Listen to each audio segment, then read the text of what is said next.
Welcome to the Jermaine Brown Sports Talk Show. Today is Saturday, November the 29th, 2014.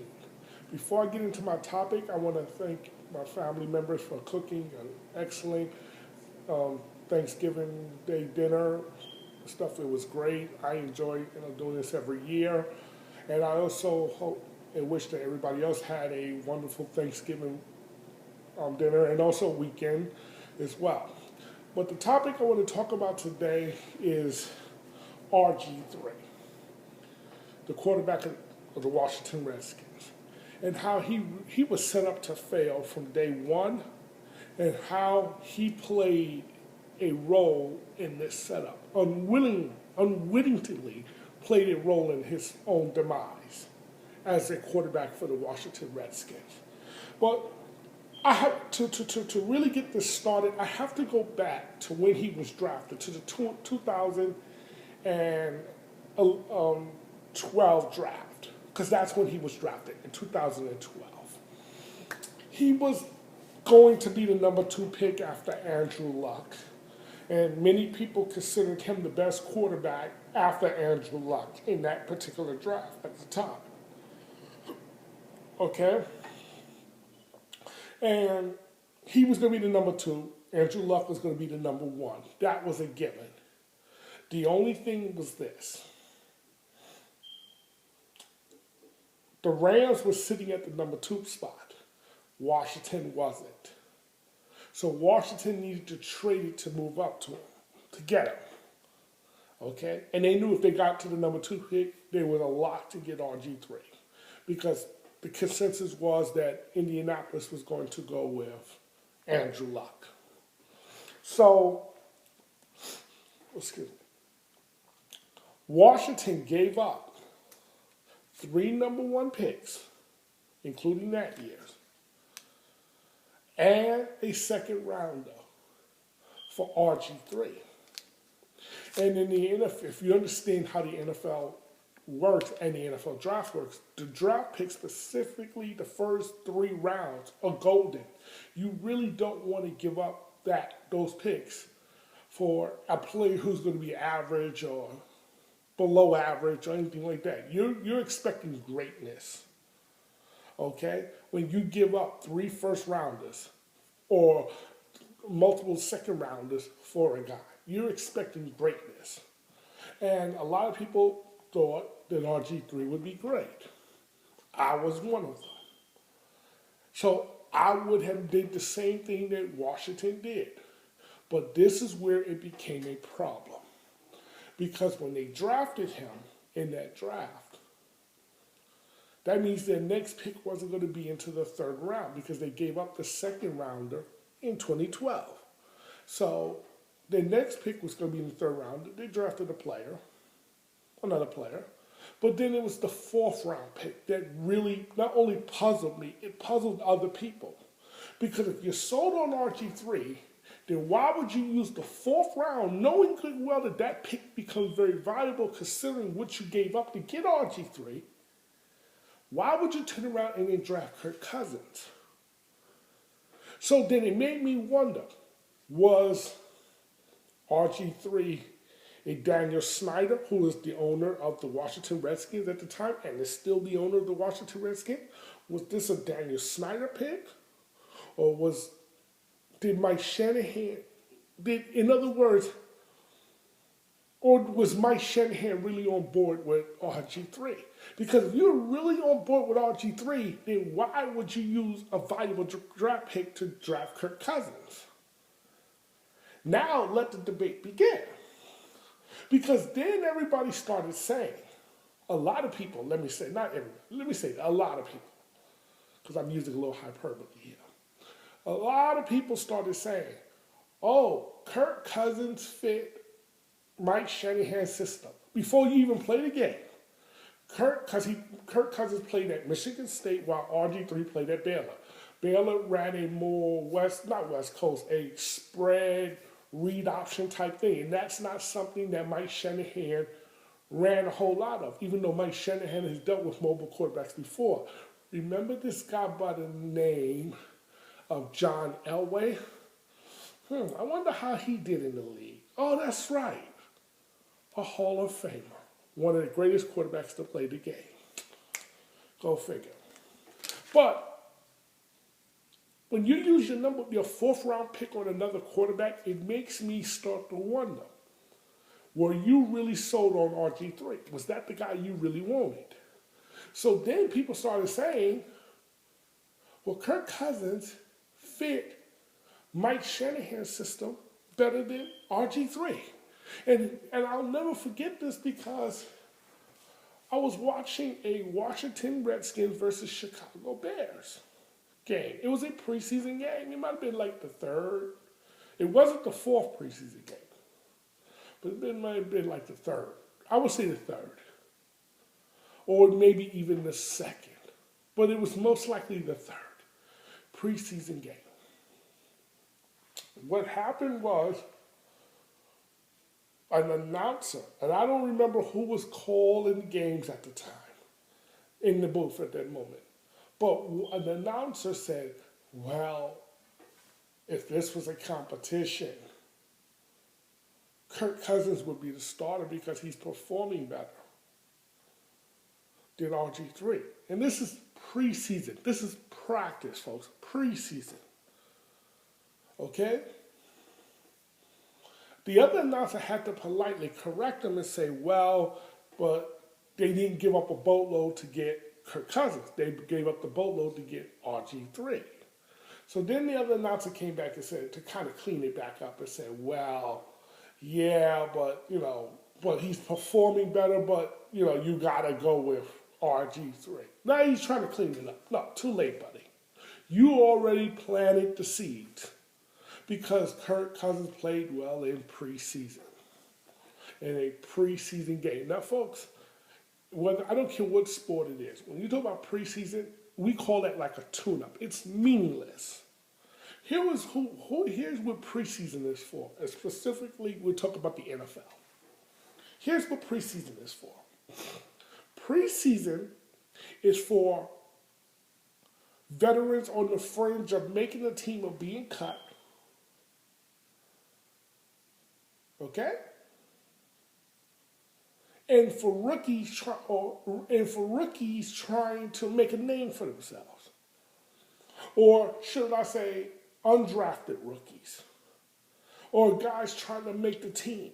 That's who preseason is really for. Because every coach will tell you, they're not really trying to win games in the preseason, except for Rex Ryan. Okay? Because he had to win the Snoopy Bowl. Yeah, okay, anyway, this isn't about Rex. But every coach will tell you that their main objective, there's two main objectives they have in preseason. Number one, evaluate the talent that's on the team. But two, more importantly, get out of preseason healthy. Okay? Because there's an old saying, and it's a true saying.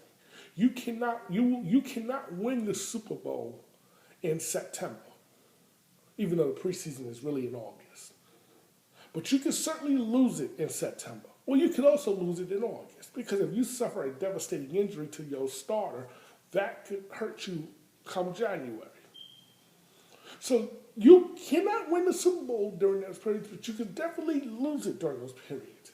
So you got to keep that in mind. So every coach's goal is to get out of it healthy. Relatively as healthy as they possibly can. Okay? But anyway. So RG3 started the season in 2012, and he played lights out. I mean, he was like boom, boom, especially that Thanksgiving Day game against Dallas in Jerry World, as they call it, okay? In Dallas State, Texas. Boom, I mean, hitting, running, doing everything. Where Jerry Jones says, man, this guy's going to tear up the league. This guy's going to be, we didn't realize that weeks later he was going to end up tearing up his knee. But not to joke around. But that's what really started the demise of RG3, is when he tore his knee up against Baltimore. Okay? Because that meant, and then he came back at the end of the season. Instead of rehabbing, instead of taking the time to rehab his knee, he tried to come back, which was admirable but dumb because you wasn't healthy. And it was like the last game of the season, and they were playing against the Dallas Cowboys. It's the winner gets into the postseason. And what happened? I mean, he played well, but you could see he was clearly limping. He was not healthy. They won the game. You know, it was a very good game, by the way. They won the game. They made the postseason in his first season. Everybody was loving them some RG3. The media was loving them some RG3. Everybody kept talking about RG3. But I do remember, let me go back a little ways. After RG3 got drafted by the Redskins, there were some veterans like Donovan McNabb, Albert Hainsworth, and some others who wanted to talk to RG3. Say, do not trust Mike Shanahan. Do not trust the media. They will turn on you when things go south. But RG3 didn't want to hear any of it. He didn't even want to talk to them. He didn't even give them the respect to at least listen. So that already showed some signs that RG3 is about RG3. And this was about the RG3 hype machine. The business of RG3. Not the business of the team, the business of RG3. Okay? That right there showed some signs that there could be something there. And it's not going to be good. So, see, that doesn't make your teammates feel good when it's about you. It's all about you. It's one thing for the media to make it all about you, but it's a lot when you also make it a lot about you. And how do we know this? Because you came back at the end of the season. Though you would have been better off taking off the rest of the season, not even playing that game, but you came back because you wanted to make it about you. Let's be really honest. That's why you came back. And you was not healthy. It was clear. But you won the game, okay, but then you played the next week against the Seattle Seahawks. Okay, Seattle wasn't the champions at the time, but Seattle was on its way. And they had Russell Wilson and everything. And Russell Wilson also had a pretty good season, you know, because he was also in that draft class of RG3 and Andrew Luck. But this isn't about Luck or Russell Wilson. This is about RG3. So then, RG3, first couple of possessions against Seattle. Boom, boom, moving the ball down the field. Boom, boom, touchdown. They had like a 14-3, 14-0 lead, whatever. And FedEx Field was rocking. You know, the Hail to the Redskins chanting. They were rocking. But you could see on that last touchdown that he threw, his knees was failing him. He was limping. He was hurting. But they didn't pull him out. Took him out for a possession or two, but they didn't pull him out. Let him go back in.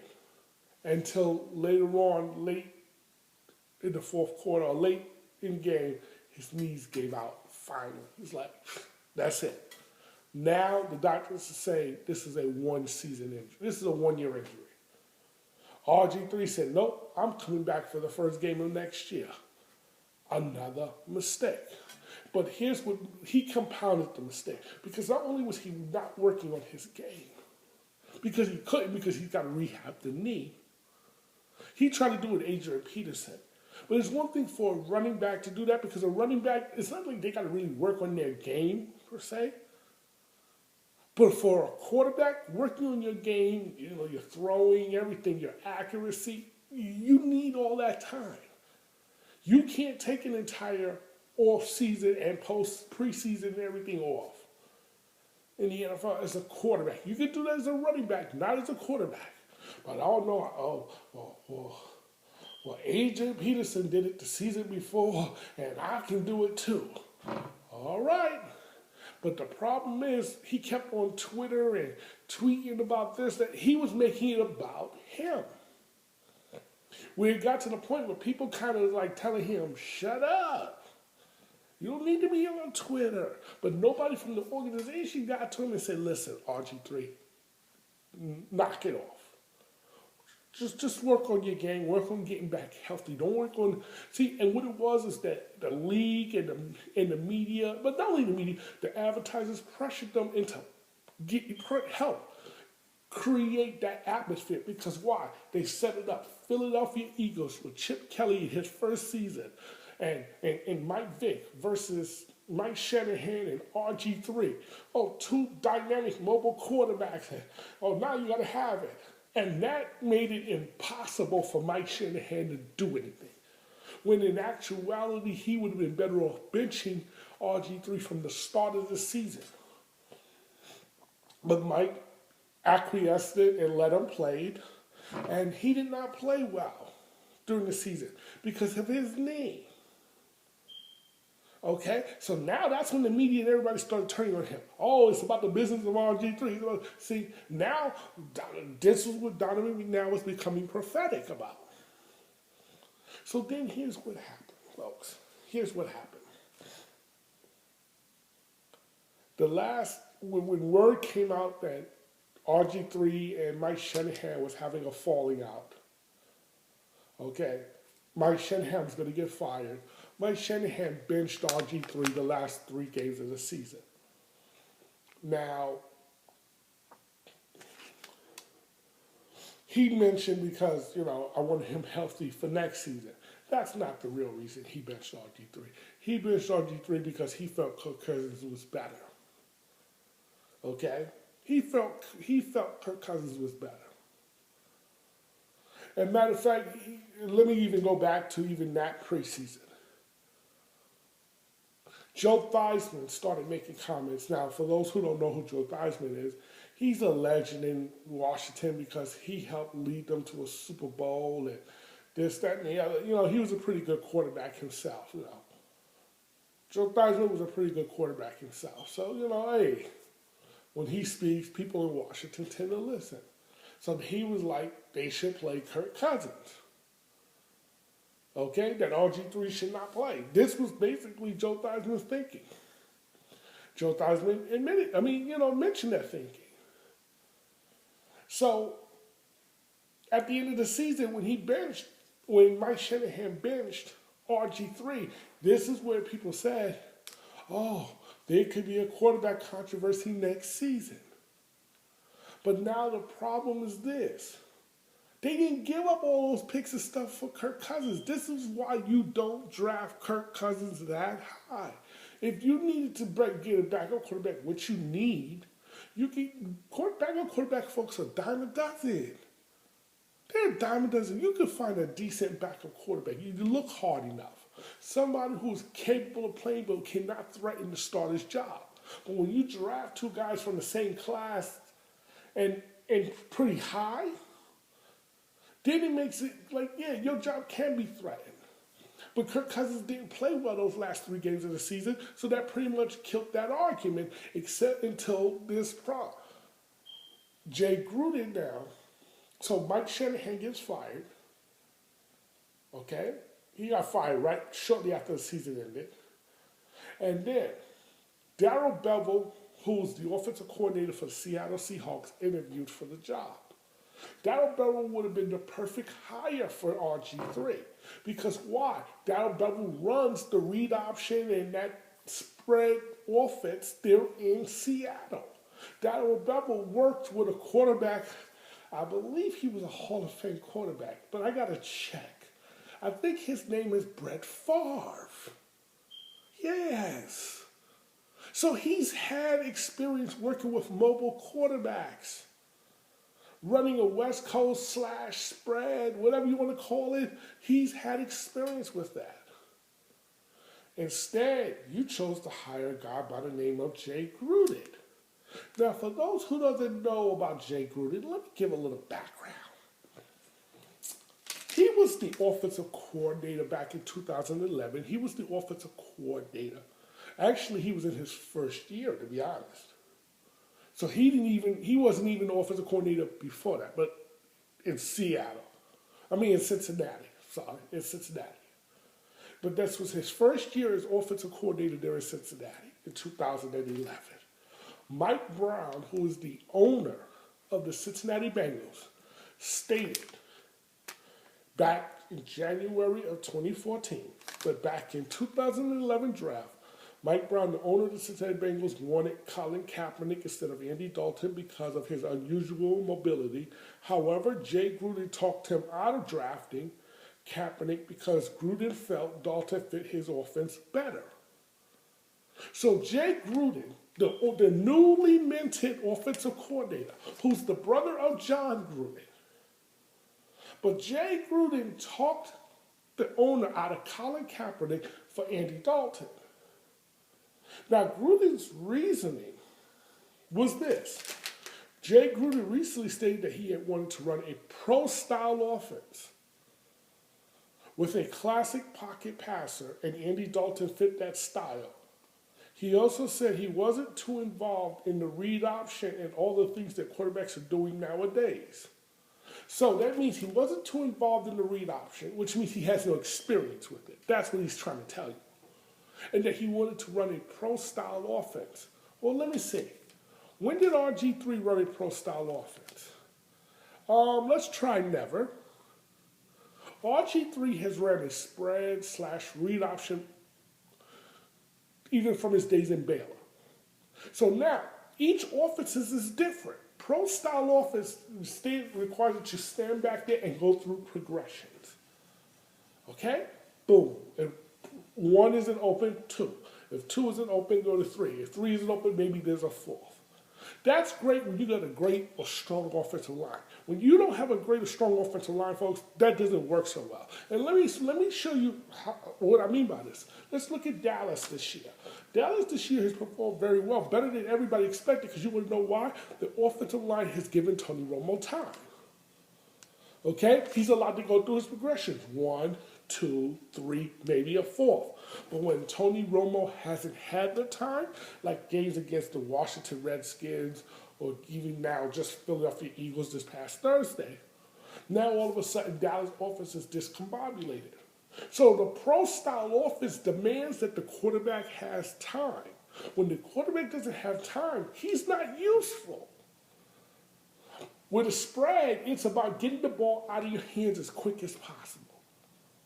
That's the spread. Get it out of the ball, either that or run. If that first two thing is there, take the ball off and run. That's the spread offense. So Jay Gruden wanted a pro-style offense. So the owner of the Cincinnati Bengals was so upset with Jay that he had mentioned that, which means this is a prelude to get ready to fire Jay Gruden. When the owner comes out and say what he wanted, you overruled him on. Okay? And Jay Gruden then mentioned, yeah, I did, but I didn't have time to sit around and wait a year on Kaepernick when Andy Dalton can play right away. Now, folks, let's look at their careers so far. Andy Dalton has made the postseason every year he's played. Only one little problem. He hasn't won a postseason game yet. That's the problem. He hasn't won a postseason game yet. While Colin Kaepernick has also made the postseason every year he's played. And let's see. The first year he was benched, he didn't play because of Alex Smith. So he had sat behind Alex Smith the first year. So we can't count that. But we can count the second year, because he played the second year. The second year, they just went to the Super Bowl. And check this out. Halfway through that year, even not even halfway, the first 3 games, Alex Smith started. But you can see that Jim Harbaugh wanted Kaepernick to play, because why? Every now and then he would give Kaepernick snaps. And you don't want to do that because you could break a quarterback's rhythm. Okay? But he was giving Colin Kaepernick snaps. And then all of a sudden, Alex Smith had a concussion, which was Jay Gruden's reasoning for now doing what he wanted to do, which was to get Colin Kaepernick in there. So then Colin Kaepernick, after about the third game, he gets in there, after Alex Smith's concussion. Notice I'm putting them in quotes. Kaepernick takes off. I mean, he's throwing the ball. The media was very upset at Harbaugh for what he did because, how could you do this to Alex Smith? And how could you do this and this, that, and the other? But it worked out because why? Colin Kaepernick only took them to the Super Bowl that year and beat Atlanta in Atlanta when Atlanta was good. Okay, when Atlanta don't lose at home. For the NFC Championship game. And came within a throw, seconds of even winning the Super Bowl. And then the following year, all he did was take them back to the NFC Championship game. It came within a throw of getting back to the Super Bowl. While Andy Dalton takes them to the postseason but can't win a game when he plays against real competition. So you tell me who had the better career. So Mike Smith turned out to be correct. But you think Mike Smith made that decision in the vacuum to get Colin Kaepernick? No, his scouts also was on board of getting Colin Kaepernick. But Jay Gruden overruled him. So now, when Dan Snyder, instead of hiring Darrell Bevell, who interviewed for the job and would have been a better fit, you allowed Jay Gruden to talk you into hiring him. And what he did is, the word was, he basically pleaded to Dan, say, look, I can fix RG3. Now, I'm tending to you, he never intended to fix RG3, and I'm going to explain to you why in a minute. But Dan Snyder, okay, and Bruce Allen, who has no experience picking personnel, okay, he kept Bruce Allen after firing Mike Shanahan, when he would have been better off just cleaning house. So they chose to hire Jay Gruden. And I'll never forget this. My dad said Washington just screwed up royally. Because why? Why would you hire a guy who told you that he didn't want to work with Kaepernick? If he didn't want to work with Kaepernick, why would he want to work with RG3? And I didn't think about it at the time. But now he is absolutely correct. Because let's look at the timeline. Because in preseason, again, preseason is what we're talking about. Joe Theismann came up with this comment. If there should be a quarterback competition because Kirk Cousins has played better than RG3. The word around the league is Kirk Cousins has played better than RG3. And yes, in preseason he had. Okay? In scrimmages he had. But we know that games in the regular season is what counts. And he was saying if there was a quarterback competition, there should be a quarterback competition. So he was already setting the plan for RG3's benching. And the media and the fans were starting to eat this up. And I'm sitting there scratching my head like, when did they give up that boatload? See, this is not going to work. Because why? You could see RG3 was not comfortable because you're trying to run a pro-style offense. You might sprinkle in some read option, but the reality is that's not what you do. So how do you really know all the intricacies of it? So I'm sitting here like, wow, I don't think this is going to work. And then what happened is he didn't play well the first game against Houston. Okay? He looked like he was lost. And then in the second game, they were playing against Jacksonville. He started playing well at the beginning of the game until he tore or strained his Achilles or whatever it was. His Achilles got messed up. And this now set him back. But then Kirk Cousins relieved him, and threw for over 400 yards or 300-something yards, 400 yards. And then the media asked this question after the game. When RG3 gets back healthy, will he still be the starter? Now, folks, every coach who's asked that question, I remember, let's go back to New England. when Tom Brady was with New England. And it was 2002, I want to say, when Mo Lewis knocked Bledsoe out of the game and Tom Brady came in and started playing. After every game, the media would ask Bill Belichick, who will be the starter when Bledsoe gets back? And what did Belichick always said? Bledsoe is the starter. Each week, nothing's changed. Bledsoe is the starter. Bledsoe is the starter. Bledsoe is the starter. Notice this pattern. Bledsoe is the starter. Bledsoe is the starter. And then when Bledsoe came back healthy, well, because Tom Brady's playing well, I've changed my mind. And that is fine. Because Tom Brady was playing well. So how are you going to bench him for Bledsoe? Even though Bledsoe was the starter. But every coach will give you the coach speech. That quarterback, the starting quarterback is the starter. Did Jay Gruden say that day? No. Here's what he said, folks. And a lot of people did not catch it or didn't choose to catch it. We'll cross that bridge when we get there.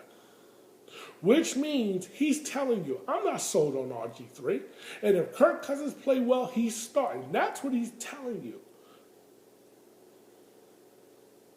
That showed a lack of respect right there for RG3. That you didn't even respect him as the starter to at least say RG3 is the starter when he gets back. And in the back of your mind, that could change if, but he didn't say that. He said, we'll cross that bridge when we get there. That was the first sign to me. I said, wow, he doesn't want to work with RG3. Because after already the second game, you've already given up on him? So I already saw this benching when RG3 got benched the other day. I already saw this for sure. I already foresaw this. But the problem was this. Kirk Cousins, after the Philadelphia game, which is the next week, when he threw for over 300 yards, almost 400 yards, but he couldn't cap off the winning drive.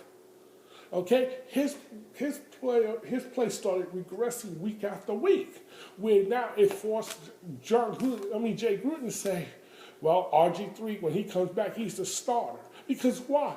The guy, who he wanted to start, that was not progressing, was getting worse. Except for one little problem. They was playing a home game. I want to say it was against Minnesota. Or was it the Bears? Well, it was a home game, the game before Dallas, the Dallas game. It was the game before Dallas. They inserted, because Kirk Cousins wasn't playing well that first half. So in the second half, he said, let's try Colt McCoy. Just throwing him out there to just see. Because you could see Jay Gruden was frustrated. Because why? The guy who he wanted to give the job to, he couldn't give it. Because why? Kirk Cousins is a classic pocket quarterback. So Kirk Cousins should have automatically worked out. As a matter of fact, everybody was comparing him to Andy Dalton. And everybody was comparing Kirk Cousins to Andy Dalton. Even Joe Biden said Kirk Cousins was Andy Dalton. Another Andy Dalton. That's what Joe Biden said. And already they were benching him for Colt McCoy. As a matter of fact, I remember that after the game, and it was the day after, I wanted to listen to the Washington radio station. I wanted to hear what they was going to talk about. And there was a fight, not a physical fight, but a verbal fight between two announcers on the show, two co-hosts. One co-host said, they did the right thing by going to Colt McCoy. The other announcer got on the announcer saying, wait a minute. No. You said they should stick with... No. I'm sorry. I got it wrong. One announcer said that he feels the team made a mistake by going to Colt McCoy to stick with Kirk Cousins. The other announcer fought with him saying, no, you got to go with Colt McCoy. To where the other announcer says, yeah, but you wanted Kirk Cousins to start over RG3. When I kept telling you that we're in the RG3 business, he said, yeah, I did want Kirk Cousins to start over RG3, but Kirk Cousins isn't getting the job done, so therefore I have no problems with going with Colt McCoy. So when the other announcers were fighting back with him saying, no, listen, give Kirk Cousins all the snaps he can get until RG3 gets back. So they were fighting with each other, a verbal fight. I mean, it got heated. And I'm sitting here laughing like I can't believe this. So anyway, so Colt McCoy came back, led the team back, and they won that game. And then he came back, he came out and he played well against Dallas in Texas. Okay? And I mean, it was like a Monday night game. And I mean, it really blew up because then the following week, they were supposed to play Minnesota. And then after that, have the bye. Then after that, the Tampa Bay game. And I remember Jay Gruden stated that RG3 would come back after the bye week, which means after the Minnesota game, until a few days before the Minnesota game. He changes his mind or whatever, but he announced that RG3 started. And that didn't go over too well in the locker room, which means RG3 didn't have the support in the locker room. And it's hard to win in any league, folks, when you don't have the support of your teammates, or the majority of them. Okay? That already told me there is a fraction in that locker room. But don't sit here and tell me, so they wanted to now bench RG3. That's what the people wanted, to bench RG3 for Colt McCoy. Colt McCoy, who has always been a backup in this league, he's not a starting material. But, so RG3 comes back. He played well against Minnesota, his first game back. Surprisingly well, in my opinion. But then he regressed against Tampa Bay. He played awful against Tampa Bay as far as I'm concerned. And then he made the comments afterwards that I did not like, where he stated that, well, yes, even though he played bad, he needs all 10 other guys around him to help him out. Because if they play bad, he's going to play bad. But wait a minute, RG3. When I see you in these Subway commercials, I don't see your other 10 teammates. When I see you doing all other commercials, the Heisman commercials or any other commercials, I don't see all 10 teammates around you. So when the offense is struggling, buddy, fear or not, that's on you. Keep your mouth shut about your other teammates. Okay? When the coach was right to come out and say, keep your mouth shut about your other teammates. You just worry about playing well because you're not playing well. Okay? So then, they lost to Tampa Bay. Tampa Bay's not a good team right now. So you had no business losing to them. He could not hit the other side of a barn. He was missing open receivers. I sat there, I was really frustrated with RG3. So I understood why Jay Gruden wanted to can RG3. I just didn't like the way it was handled. Okay? So then the next game, after they had their bye, then it was Tampa Bay. He didn't play well against Tampa Bay. And then it came the San Francisco game. And he didn't play too well. He didn't play that poorly, but he didn't play too well.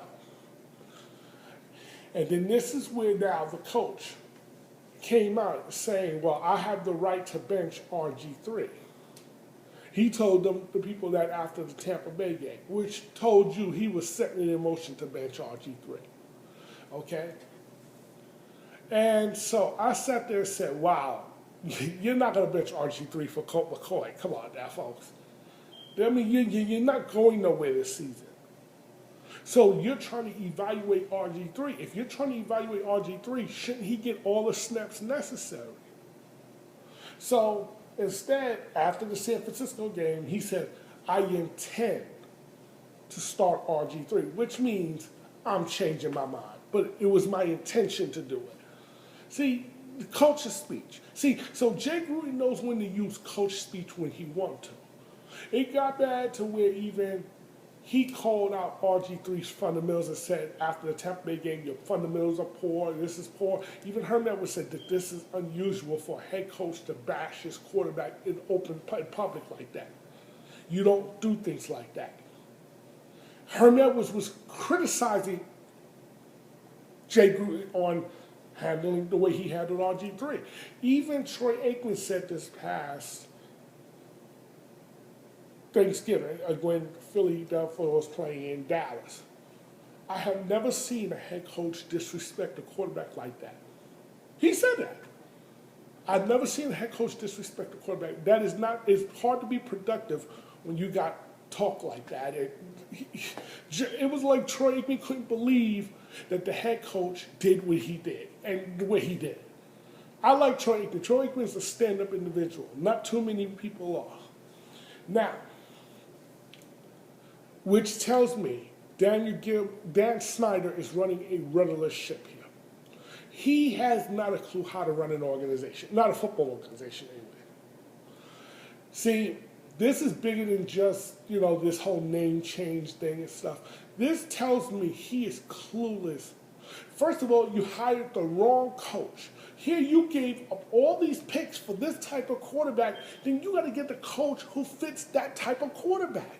Matter of fact, RG3 was even telling you, go hire Art Broyles, the coach of Baylor. Because why? He liked and worked well with Art Broyles. If I was Dan Snyder, I would have done that. Make my quarterback as comfortable as possible. Why? Because I gave up a king's ransom for him. But you chose not to do that. And I'm sitting here like, and you gave him the worst coach you can give him. Because you gave him a coach who's so set in his ways. He was set in his ways in Cincinnati. He was set in his ways here. He duped you because he told you he could work with RG3. He could straighten out RG3 when he never intended to straighten out RG3. He told you that after the second game. That was never his intention. First of all, first rule, never hire a coach who's set in his ways. Or it's got to be done this way. Because you want to know why? That tells me he's not willing to change when the league is telling you it's time to change. Because if you go back to one of his quotes, he said, I wasn't too involved in the read option and all the things that quarterbacks are doing today.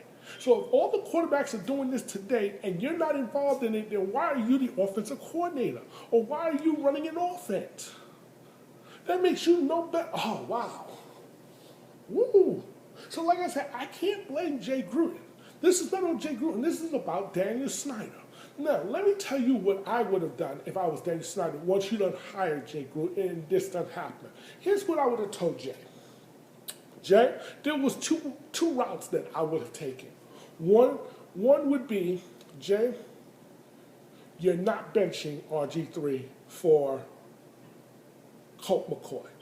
Now, if you want to get rid of RG3, you're going to wait till the end of the season, and then you can draft the guy you want.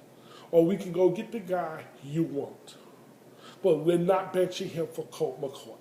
That's the first route. But I don't like that route because now that's me telling this guy or interfering with his job.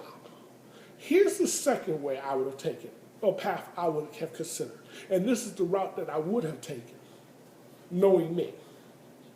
Because I fought with my dad about this, and I fought with other people about this many times, cousins and all, family and all.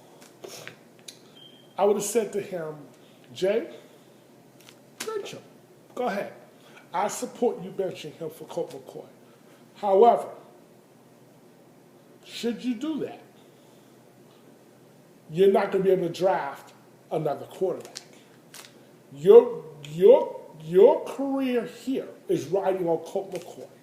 You can get another backup to back him up, but you're not going to go and replace him for somebody else. I'm not giving you that luxury. Because you want to know why? If you're going to tell me you're going to bench RG3 for him, then it tells me you duped me. Because you never intended to work with RG3. So I'll tell you what. Go ahead and bench him for Kurt. But you better be right or else you're out of here. Period. That's the way I would have handled it. Go ahead, you're the man. Because you want to know why I would have done it that way? Because if you're wrong, like you were in 2011, I now know who to fire. And I will lose no sleep firing you. Because why? I didn't fire you, you fired yourself. Because you didn't adapt with the times. Now, when I come back, I'm going to tell you who I think the Jets should get to be their next quarterback.